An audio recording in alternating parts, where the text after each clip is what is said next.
Generally, when people get baited into builds these days, it's not really the build maker that's made some crazy scuff setup. Most of the big YouTube PoE content creators, and especially the streamers, are putting out builds that are totally fine.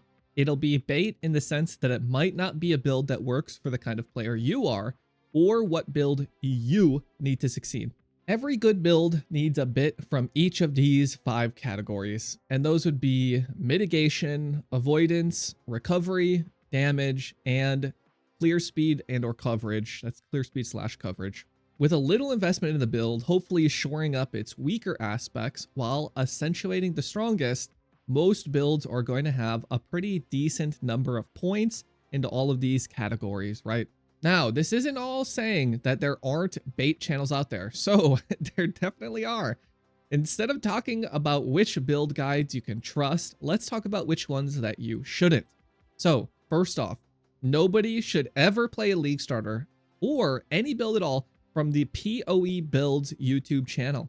Not only are the builds mostly just cheap and shitty knockoffs of builds that better creators have already put out, the guides and POBs are locked behind the equivalent of those fill out the survey scams that you've probably done if you are 10 years old on the early internet. You have to go to his site, which is filled with RMT advertisements, and either pay to unlock them or are forced to watch shitty RMT ads to get the POB.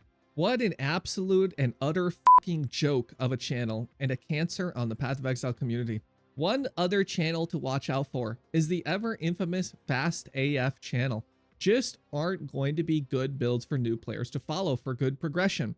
They're not going to have any guidance on how to craft your gear, how to get it, or what to do past the single gear set that they give. The one div challenge in particular is something that baits so many new players, as they've given a build that works decently well enough, has no progression to follow, so you're effectively stuck on a build that's kind of good enough to play. Without the handholding a new player really needs to progress and kind of learn how to make gear and what it takes to get a build up and running and to do high-end endgame content.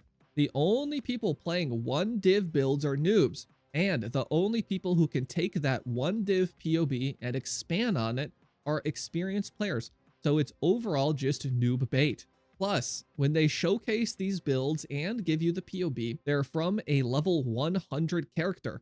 Most new players have only one divine and need a build are not going to be making it to level 100 on a previous character, let alone on this one.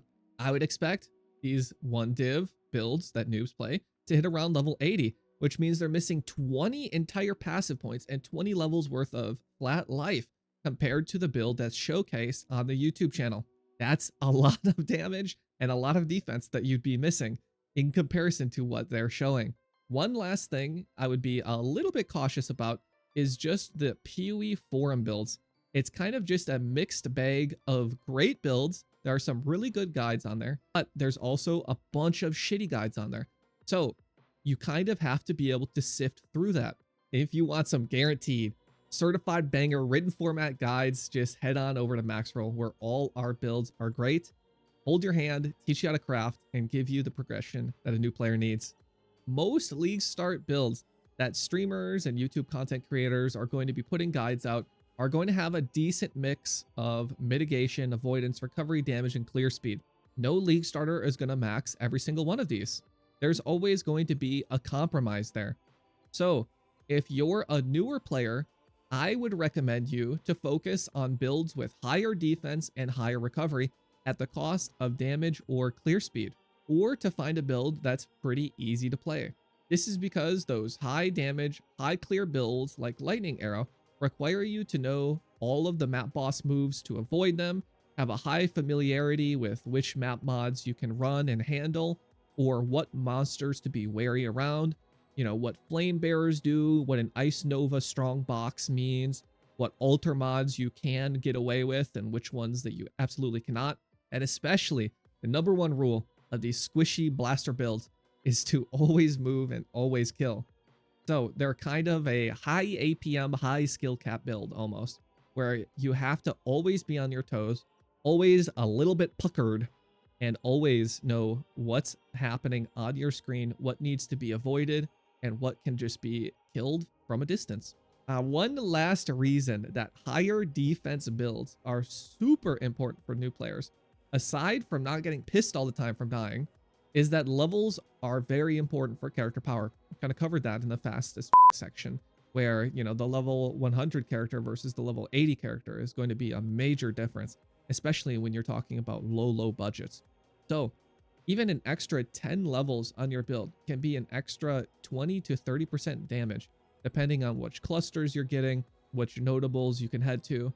It can be a lot of defense by allowing you to cap suppression, become ailment immune. You might get some extra crit mitigation from an armor mastery or curse mastery.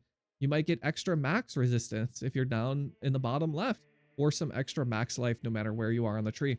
And not only does every single level that your character give you an extra skill point, every level also gives 12 flat life, which means that if you don't even take any extra life nodes at all over those next 10 levels, you will on average get an extra 300 HP on your character, which is nothing to scoff at. Free, right? Just for having a more leveled up character, an extra 300 health, let alone whatever you'd get if you chose to get extra max life and, you know, whatever you get from investing more into your character and getting better life rolls.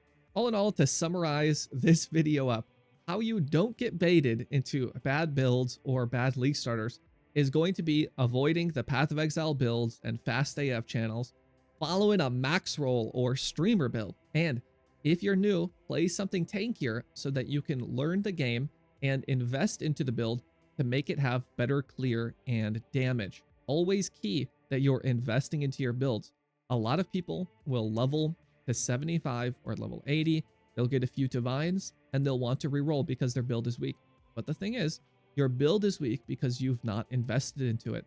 You got your build to a middle school grade education, or, you know, your build is in an apprenticeship.